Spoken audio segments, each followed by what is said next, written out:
PV. Anwar എം.എൽ.എയുടെ വീട്ടിൽ നിന്നുള്ള തത്സമയ ദൃശ്യങ്ങളാണ് ഇത്. വലിയ പോലീസ് വിന്യാസമുണ്ട് ആ വീടിന് മുന്നിൽ. ഉന്നത പോലീസ് ഉദ്യോഗസ്ഥർ, ഡിവൈഎസ്പി അടക്കമുള്ളവരുണ്ട്. മാധ്യമപ്രവർത്തകർ അവിടെ നിന്ന് മാറൂ എന്ന് ഡിവൈഎസ്പി ഇപ്പോൾ നിർദ്ദേശിക്കുന്നുണ്ട്. നേരത്തെ പി.വി. അൻവർ പറഞ്ഞിരുന്നു വലിയ പോലീസ് സന്നാഹമുണ്ട്, തന്നെ അവർ അറസ്റ്റ് വിവരം അറിയിച്ചു എന്ന് പറയുന്നുണ്ടായിരുന്നു പി.വി. അൻവർ. ഇപ്പോൾ അവിടെ പോലീസ് ഉദ്യോഗസ്ഥർ പി.വി. അൻവറിന്റെ വീടിന് മുന്നിൽ നിൽക്കുന്നു. അദ്ദേഹത്തിന്റെ വീടിനകത്ത് പോലീസ് ഉദ്യോഗസ്ഥരുണ്ട്. ആ ദൃശ്യങ്ങളാണ് പ്രേക്ഷകരിലേക്ക് എത്തിക്കുന്നത്. അറസ്റ്റിനുള്ള നീക്കം പോലീസിന്റെ ഭാഗത്ത് നിന്ന് ഇപ്പോൾ ഉണ്ടാകുന്നു. നടപടിക്രമങ്ങൾ പൂർത്തിയാക്കി വരികയാണ്. നേരത്തെ പി.വി. അൻവർ സംസാരിക്കുമ്പോൾ പറഞ്ഞിരുന്നു ഒരു ഡോക്ടറെ താൻ അങ്ങോട്ടേക്ക് വിളിച്ചിട്ടുണ്ട്. ആ ഡോക്ടർ കൂടി എത്തിക്കഴിഞ്ഞാൽ, ആ പരിശോധന കഴിഞ്ഞാൽ, തനിക്ക് മെമ്മോ അവർ നൽകിയാൽ താൻ അറസ്റ്റിന് വഴങ്ങും എന്ന് പി.വി. അൻവർ പറയുന്നുണ്ട്. വലിയ പോലീസ് സന്നാഹമാണ് അവിടെ ഉള്ളത്. വീടിന് മുന്നിൽ വലിയ പോലീസ് സന്നാഹം, വീടിന് മുന്നിൽ വലിയ പോലീസ് സന്നാഹം. സമീർ ബിൻ കരീം ചേരുന്നുണ്ട്. സമീർ, അറസ്റ്റിലേക്ക് കടക്കുകയാണ് പോലീസ് അല്ലേ? ഒന്മേഷ്, തീർച്ചയായും പി.വി. അൻവറിന്റെ അറസ്റ്റിലേക്ക് പോലീസ് കടക്കുകയാണ് എന്നുള്ളതാണ് മനസ്സിലാക്കാനായിട്ട് കഴിയുന്നത്. വീടിന്റെ മുൻഭാഗത്തും ഒപ്പം തന്നെ വീടിന്റെ പുറത്തുമെല്ലാം തന്നെ വലിയ പോലീസ് സന്നാഹമാണ് ഒരുക്കിയിരിക്കുന്നത്. ഇവിടെ ഡിവൈഎസ്പിയുടെ നേതൃത്വത്തിലുള്ള ഒരു വലിയ സുരക്ഷയാണ് ഒരുക്കിയിരിക്കുന്നത്. നമുക്ക് ഇവിടെ പ്രതികരണം തേടാമെന്ന് തോന്നുന്നു. സർ, അറസ്റ്റ് ചെയ്യാനുള്ള നീക്കമാണോ? പോലീസ് ഉദ്യോഗസ്ഥർ പ്രതികരിക്കാൻ തയ്യാറാവുന്നില്ല. ഏതായാലും DFO ഓഫീസിലെ അക്രമവുമായി ബന്ധപ്പെട്ടാണ് നിലവിൽ പി.വി. അൻവർ എം.എൽ.എ അറസ്റ്റ് ചെയ്യാനുള്ള നീക്കം പോലീസ് നടത്തുന്നത്. പി.വി. അൻവറിനെ ഒന്നാം പ്രതിയാക്കി 11ഓളം പേർക്കെതിരെയായിരുന്നു പോലീസ് കേസെടുത്തത്. അതിന്റെ ഭാഗമായുള്ള നടപടിക്രമങ്ങളാണ് ഇപ്പോൾ നടക്കുന്നത് എന്നുള്ളതാണ് പോലീസ് വ്യക്തമാക്കുന്നത്. വീടിനകത്തേക്ക് പ്രവേശിപ്പിക്കാൻ പോലീസ് നിലവിൽ സമ്മതിക്കുന്നില്ല എന്നുള്ളതാണ് എടുത്തു പറയേണ്ടിയിരിക്കുന്ന ഒരു കാര്യം. പുറത്തും അകത്തുമെല്ലാമായി പോലീസ് ഇവിടെ നിലവിൽ വലിയ വിന്യാസം ഒരുക്കിയിരിക്കുകയാണ്. അതോടൊപ്പം തന്നെ നിലവിൽ നാട്ടുകാരും മണികളും ഒപ്പം DMK പ്രവർത്തകരും ഒക്കെ തന്നെ നിലവിൽ വീടിന്റെ മുൻഭാഗത്തേക്ക് തടിച്ചുകൂടിയിരിക്കുകയാണ്. എന്നാൽ പി.വി. അൻവർ അറസ്റ്റുമായി സഹകരിക്കുമെന്നുള്ളതാണ് നമുക്ക് മനസ്സിലാക്കാനായിട്ട് കഴിയുന്നത്.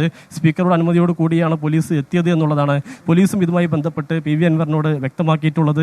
ഇന്ന് രാവിലെ 11 മണിയോട് കൂടിയായിരുന്നു ഈ DFO ഓഫീസിലേക്കുള്ള മാർച്ച് നടന്നത്. ഓഫീസിന്റെ വാതിൽ ഒപ്പം തന്നെ വാതിൽ പൂട്ട് അടിച്ചു തകർത്ത് അൻവറിന് ഒപ്പമുണ്ടായിരുന്ന പ്രവർത്തകർ അകത്തേക്ക് കയറി. അതിന് പിന്നാലെ ഈ അവിടെ ഫർണിച്ചറുകളും എല്ലാം തന്നെ അടിച്ചു തകർക്കുന്ന ഒരു സാഹചര്യമുണ്ട്. അതിന് പിന്നാലെയാണ് നിലമ്പൂർ പോലീസ് നിലവിൽ 11ഓളം പേർക്കെതിരെ പി.വി. അൻവറിനെ കൂടി പ്രതിയാക്കിക്കൊണ്ട് കേസെടുക്കുന്ന ഒരു സാഹചര്യം ഉണ്ടായത്. പൊതുമുതൽ നശിപ്പിച്ച കേസിലാണ് പി.വി. അൻവറിനെ പ്രതിയാക്കി കേസെടുത്തത്. അതിന് പിന്നാലെ തിടുക്കപ്പെട്ട് പോലീസ് നിലവിൽ അൻവറിനെ അറസ്റ്റ് ചെയ്യാനുള്ള നീക്കവുമായി വീട്ടിലേക്ക് വലിയൊരു പോലീസിന്റെ പട തന്നെ എത്തിയിരിക്കുകയാണ്. അതിന്റെ ഭാഗമായുള്ള നടപടിക്രമങ്ങളാണ് ഇപ്പോൾ പുരോഗമിച്ചുകൊണ്ടിരിക്കുന്നത്. ഇപ്പോൾ പി.വി. അൻവറിന്റെ ഒരു FB പോസ്റ്റ് കൂടി വരുന്നുണ്ട്. ഭരണകൂട ഭീകരതയ്ക്കെതിരെ പ്രതിഷേധിക്കുക എന്നാണ് പി.വി. അൻവറിന്റെ FB പോസ്റ്റിൽ പറയുന്നത്. നേരത്തെ അദ്ദേഹം 24നോട് സംസാരിച്ചപ്പോഴും വ്യക്തമാക്കിയിരുന്നു ഇത് ഉന്നത തലങ്ങളിൽ നിന്നുള്ള നിർദ്ദേശത്തിന്റെ അടിസ്ഥാനത്തിൽ പോലീസ് പ്രവർത്തിക്കുന്നതിന്റെ തെളിവാണ് എന്ന് പറഞ്ഞിരുന്നു. താൻ അറസ്റ്റിന് വഴങ്ങുന്നു എന്നാണ് പി.വി. അൻവർ എം.എൽ.എ പ്രതികരിച്ചത്. അദ്ദേഹത്തിന്റെ FB പോസ്റ്റ് കൂടി, ഫേസ്ബുക്ക് പോസ്റ്റ് കൂടി ഇപ്പോൾ വരുന്നു. ഭരണകൂട ഭീകരതയ്ക്കെതിരെ പ്രതിഷേധിക്കുക എന്നാണ്. ഇത് പി.വി. അൻവറിന്റെ വീട്ടിൽ നിന്നുള്ള തത്സമയ ദൃശ്യങ്ങളാണ്. DYSP ഉൾപ്പെടെ അദ്ദേഹത്തിന്റെ വീട്ടിലുണ്ട്. അല്പസമയത്തിനകം അദ്ദേഹത്തിന്റെ അറസ്റ്റിലേക്ക് കടക്കും. DFO ഓഫീസിലുണ്ടായ സംഭവവികാസങ്ങളുമായി ബന്ധപ്പെട്ടാണ് പോലീസിന്റെ നടപടി. അവിടെയുണ്ടായ അക്രമ സംഭവങ്ങളിൽ പി.വി. അൻവറിനെ ഒന്നാം പ്രതിയാക്കിയാണ് പോലീസ് കേസെടുത്തിരിക്കുന്നത്. 11 പ്രവർത്തകർക്കെതിരെയും കേസെടുത്തിട്ടുണ്ട്. DFO ഓഫീസ് തല്ലിത്തകർത്തു എന്ന് പറയുന്നു. പോലീസ് ഉദ്യോഗസ്ഥരെ മർദ്ദിച്ചു എന്നടക്കമുള്ള പരാമർശങ്ങൾ FIR-ലുണ്ട്. അതിന് തൊട്ട് പിന്നാലെയായിരുന്നു പി.വി. അൻവറിന്റെ വീട്ടിലേക്ക് ഞങ്ങൾ ഇതിന്റെ അപ്പുറമൊക്കെ ഞങ്ങൾ പ്രതീക്ഷിച്ചുകൊണ്ടിരിക്കുകയാണ്. എന്താ പറയാനുള്ളത്? അറസ്റ്റ്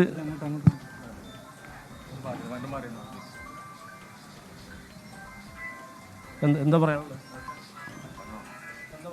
അല്ല, അറസ്റ്റ് രേഖപ്പെടുത്തും, അറസ്റ്റ് ചെയ്യാൻ തയ്യാറാണ്. അറസ്റ്റ് ഞങ്ങൾ ഇപ്പം മീഡിയ സെറ്റ് സംസാരിച്ചുകൊണ്ടിരിക്കുകയാണ്. അത് കഴിഞ്ഞാൽ MLA പുറത്ത് വരും. അല്ല, അതിന് നേരെ അല്ലെങ്കിൽ ചവിട്ടിപ്പൊളിക്കോട്ടെ എന്ന് ഓല് അങ്ങനെയാണല്ലോ അവർക്ക് നിർദ്ദേശം കിട്ടിയിട്ടില്ലെങ്കിൽ അങ്ങനെ ചെയ്യട്ടെ. ഉദ്യോഗസ്ഥന്മാർ പറഞ്ഞിട്ട് കാര്യമല്ല, അവർക്ക് മേളുന്നില്ല ഓർഡറാണ്. ഇന്ന് 2 മണിക്ക് MLA നിലമ്പൂർ സ്റ്റേഷനിൽ കയറി ഇതുമായി ബന്ധപ്പെട്ട 4 പ്രതികൾ അവിടെ ഉണ്ടായിരുന്നു. അവരെ കണ്ട് അവർക്കുള്ള എല്ലാ കാര്യങ്ങളും ചെയ്തു കൊടുത്തതിൻ്റെ ശേഷമാണ്. അങ്ങനെയാണെങ്കിൽ പോലീസിനെ അവിടെ അറസ്റ്റ് ചെയ്തുകൂടെ MLA-നെ? എന്തുകൊണ്ട് ആ സമയത്ത് അറസ്റ്റ് ചെയ്തില്ല? ഇതിപ്പോൾ ഒരു സുപ്രഭാതത്തിൽ ഓടി വന്നുകൊണ്ട് ഞങ്ങളിവിടെ വരുമ്പോഴാണ് ഞങ്ങൾ ഈ പ്രവർത്തകരെന്ന് അറിഞ്ഞുകൊണ്ടിരിക്കുന്നത്.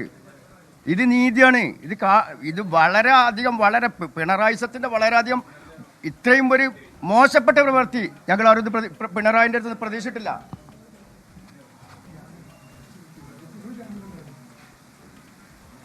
അവിടെ പി.വി. അൻവറിന്റെ DMK പ്രവർത്തകർ എത്തിയിട്ടുണ്ട്.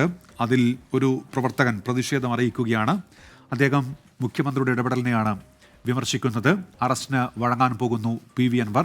പോലീസ് നടപടിക്രമങ്ങൾ പൂർത്തിയാവുകയാണ്. അറസ്റ്റിന് തയ്യാറെടുക്കുകയാണോ എന്നുള്ള ചോദ്യത്തോട് പോലീസ് ഉദ്യോഗസ്ഥർ പ്രതികരിക്കുന്നില്ല.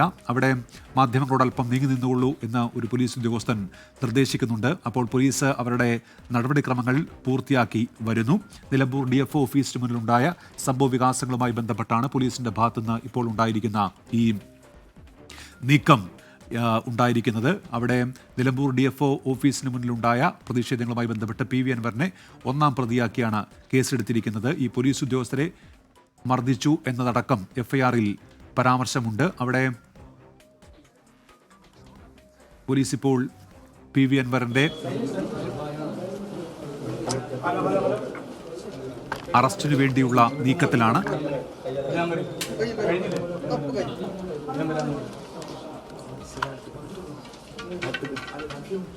അറസ്റ്റിലേക്ക് കടക്കുകയാണ് ഇപ്പോൾ പോലീസ്. DFO ഓഫീസിലുണ്ടായ പ്രതിഷേധവുമായി ബന്ധപ്പെട്ട് DFO ഓഫീസ് ആക്രമിച്ചു എന്ന് പോലീസിന്റെ FIR-ൽ പറയുന്നു. PV അൻവറാണ് അതിൽ ഒന്നാം പ്രതി എന്നാണ് പോലീസിന്റെ FIR. ഇപ്പോൾ ഒരു പ്രവർത്തകൻ പറഞ്ഞത് ആ കേസുമായി ബന്ധപ്പെട്ട് പോലീസ് സ്റ്റേഷനിലുണ്ടായിരുന്ന പ്രവർത്തകരെ MLA അവിടെ സന്ദർശിച്ചതാണ്. ആ ഘട്ടത്തിലൊന്നും പോലീസിന്റെ ഭാഗത്തുനിന്ന് നീക്കമുണ്ടായില്ല. ഇപ്പോൾ വീട് വളഞ്ഞ് എന്തിനാണ് ഇത്തരത്തിൽ ഒരു അറസ്റ്റ് നീക്കം എന്നതാണ് അവരുടെ ഭാഗത്തുനിന്നുണ്ടാകുന്ന ചോദ്യം. അത് പ്രതികാര നടപടിയാണ് എന്ന വിമർശനമാണ് DMK പ്രവർത്തകർ ഇപ്പോൾ ഉയർത്തുന്നത്. അറസ്റ്റിനുള്ള നീക്കം സജീവമാക്കുകയാണ് പോലീസ്. ഒരു ഡോക്ടർ അവിടേക്ക് എത്തിയിട്ട് മെമ്മോ കിട്ടിയ ശേഷം താൻ അറസ്റ്റിന് വഴങ്ങുമെന്നായിരുന്നു നേരത്തെ 24നോട് സംസാരിക്കുമ്പോൾ PV അൻവർ MLA വ്യക്തമാക്കിയത്.